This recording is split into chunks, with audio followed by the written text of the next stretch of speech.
দুনিয়ার নারী সমাজকে আমি মানুষের নয়ন জোড়ানো বস্তু করেছি, আবার দুনিয়ার পুরুষদেরকে নারীদের ভোগের বস্তু করেছি।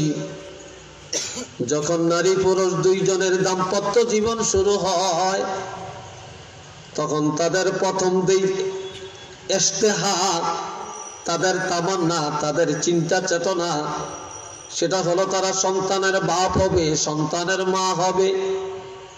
এই জন্য আল্লাহ দ্বিতীয় নম্বরে বললেন, আমি আল্লাহ সন্তান সন্ততি গুলা মানুষের নয়ন জোড়ানো বস্তু বানাইছি। সন্তান যখন দেখে, সন্তানের ভবিষ্যৎ চিন্তা করে। পিতা মাতা এখন টাকার চিন্তা করে, জায়গা জমিনের চিন্তা করে, বাড়িঘরের চিন্তা করে। এই জন্য আমার আল্লাহ 3 নম্বরে বললেন, আল কানাতিরিল মুকান্তরাতি মিনাজ যাহাবি ওয়াল ফিদ্দা, বিপুল সংখ্যক সোনা রূপা, এগুলো আমি আল্লাহ মানুষের ভোগের বস্তু বানাইছি। ওয়াল খাইলিল মুসাওয়ামা, এই যুগে মানুষ হুন্ডায় চলাচল করে, প্রাইভেট গাড়িতে চলে, নাবানা গাড়িতে চলে, তারপরে এক্স করোলা গাড়িতে চলে, ফাজেরো গাড়িতে চলে, হেলিকপ্টারে চলে। আমার ভাইয়েরা, সেই যুগে যখন এই জাতীয় যানবাহন ছিল না, তখন যানবাহনের জন্য ছিল ঘোড়া। কি ছিল? চোরে বলেন, যেই সব ঘোড়াগুলো মালা পরিহিত বা সিল করা ছিল যানবাহনের জন্য, এগুলাকে বিপুল টাকা দিয়া মানুষে কিন্তু। আমার আল্লাহ বলেন, এগুলা তোমাদের দুনিয়ায় ভোগের জন্য, ব্যবহারের জন্য আমি আল্লাহ দিয়েছি। ওয়ালা আনআম, গরু ছাগল হাঁস মুরগি, এগুলা আমি আল্লাহ তোমাদের ভোগের বস্তু বানাইছি, নয়ন জোড়ানো বস্তু বানাইছি, এগুলা তোমাদের জন্য হালাল করেছি। ওয়াল হার্স, জমিনের ফসল, বাগানের ফল ফুল, এগুলা তোমাদের জীবিকা নির্বাহের জন্য করেছি।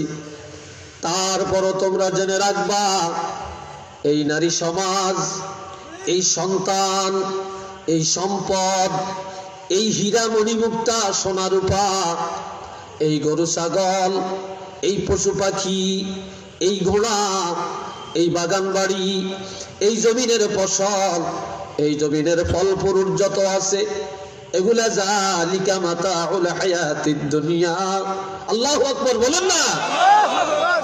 আমার আল্লাহ বলেন, এগুলো সব হলো এই দুনিয়ার জন্য। কোন জায়গার জন্য? আরেকটু ধরে বলেন, এগুলা হলো সব এই দুনিয়ার জন্য।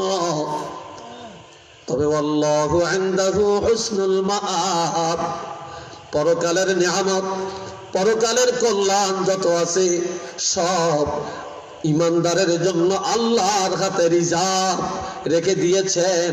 সেগুলো আল্লাহ ইমানদারের জন্য স্পেশাল ব্যবস্থা করে রেখেছেন। একটু চিল্লিয়ে বলেন না আলহামদুলিল্লাহ।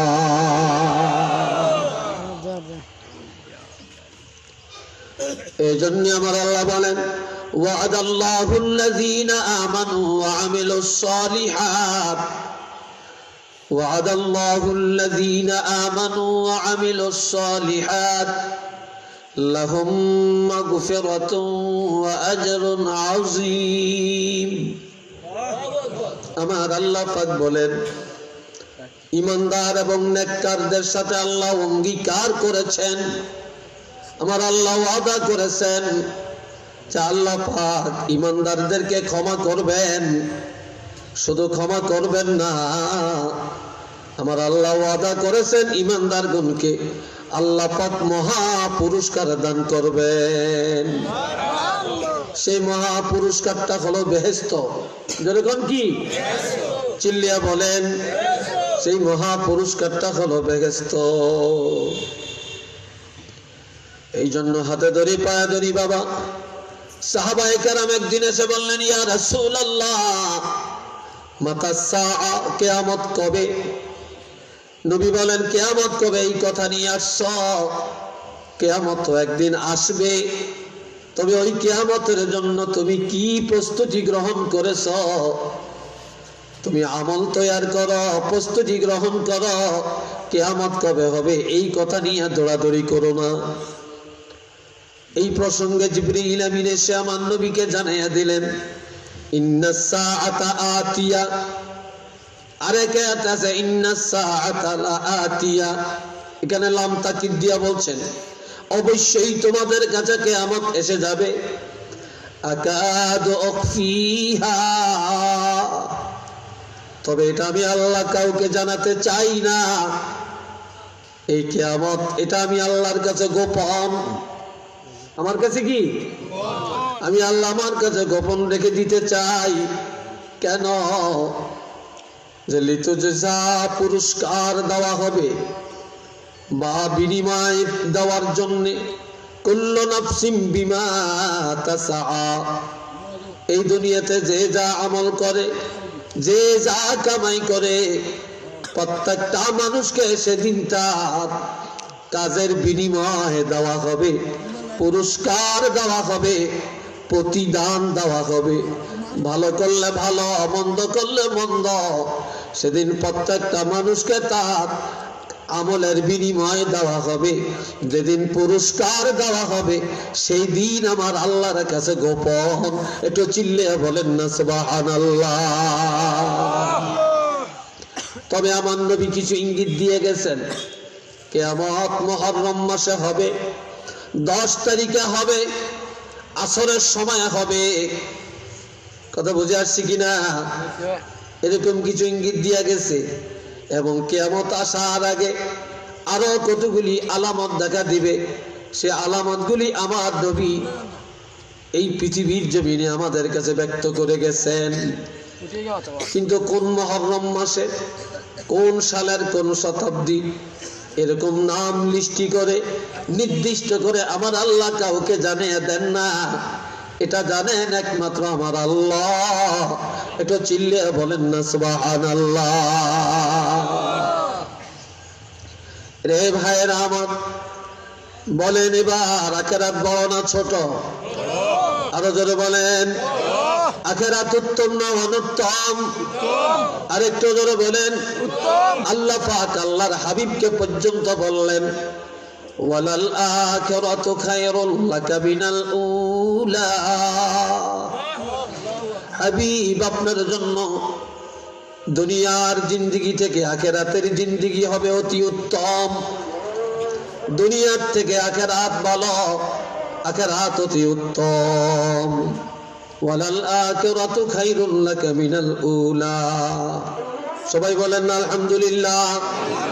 আর একটু জোরে বলেন আলহামদুলিল্লাহ। এই ভাইরা আমার, এই আখিরাতকে মানুষ এখন দুনিয়ার লোভে পড়ে, দুনিয়ার তামসার পিছনে চড়ে মানুষ এখন আখিরাতকে ভুলে গেছে। আখিরাত মানুষের কাছে তুচ্ছ। এই আখিরাতের চিন্তাই মানুষ করে না।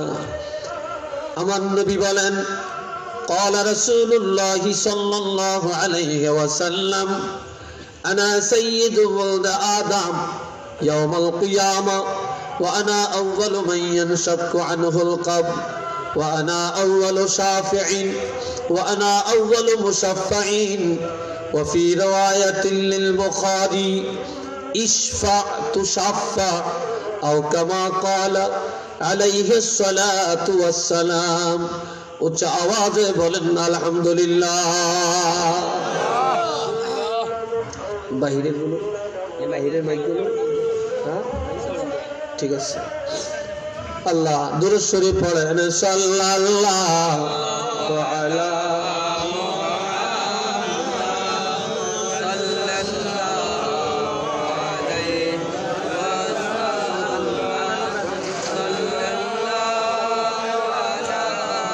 মুহাম্মদ সাল্লাল্লাহু আলাইহি ওয়াসাল্লাম।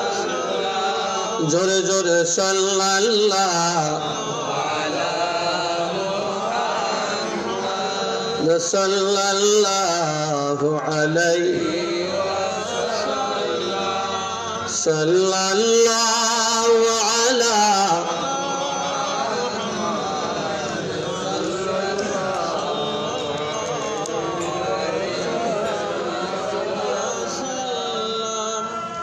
সবাই বলেন আলহামদুলিল্লাহ। আরেকবার বলেন আলহামদুলিল্লাহ। কষ্ট পাচ্ছেন আপনারা মনে হয়, বিরক্ত বোধ করছেন? মাশাআল্লাহ, আলহামদুলিল্লাহ। এখনো যারা হাঁটাহাঁটি করছেন পাশে দিয়ে, না হাঁটে আপনারা আসেন। একটু পরে আমি একটু মুক্তাসর দোয়া করব, আর কয়েক মিনিট পরে আপনাদেরকে নিয়ে আমি একটু দোয়া করব, এবং আপনারা আমাকে দোয়া করবেন, আমি আপনাদের জন্য দোয়া করব। তো দোয়ার প্রত্যাশী যারা সবাই বসে যান। আলহামদুলিল্লাহ আমার ভাইরা, ওয়াজ তো সারা রাত লাগে না। যদি দিলের কানে মানুষ আলোচনা শুনে, আমলের নিয়তে শুনে, এক বক্তার আলোচনাই যথেষ্ট, বা একদিনের আলোচনাই যথেষ্ট। আর যদি কাজে না লাগাই, পুরা জিন্দগি করলেও কাজ হবে না। তবে বলে হুজুর এত ওয়াজ, এত আলেম ওলামা পীর বুজুর্গ, আমরা এত জায়গা যাই, এমনিদের কি ফায়দা নাই? আছে। এগুলো হইল আমাদের জানা কথাগুলোকে বারবার জানা, এবং আমাদের আমলের মধ্যে মাঝে মাঝে কিছু ঘাটতি হয়, জং ধরে, এই জংগুলি দূর করার জন্য এই আয়োজন করা। কথা বুঝে আসছো তো? শুধু জং দূর করার জন্য। দাও, কুড়াল, খন্তা, এগুলা চিনেন তো আপনারা? এগুলা ধার নষ্ট হয় না, তাই মাঝে মাঝে ধার দিতে হয় না। তো এইভাবে ওয়াজ নসিহতে গিয়া, ওলামায়ে কেরাম, আউলিয়ায়ে কেরামের কাছে গিয়া মাঝে মাঝে আমলের ধার উঠিয়ে নিতে হয়। আমলের মধ্যে অনেক সময় ধার কমে যায়, এই জন্য আমলের ইমানের ধার উঠিয়ে নিতে হয়। তো যাই হোক, বলছিলাম যে নবীজি বলছেন যে কিয়ামতের ময়দানে আদম সন্তানের মধ্য থেকে আমি রাসূলকে আল্লাহ পাক নেতৃত্ব দেওয়া হবে। আরেকটু জোরে। নবীজি বলছেন সেদিন আমাকেই নেতৃত্ব দেওয়া হবে, আর কোন নবীর হাতে নেতৃত্ব থাকবে না।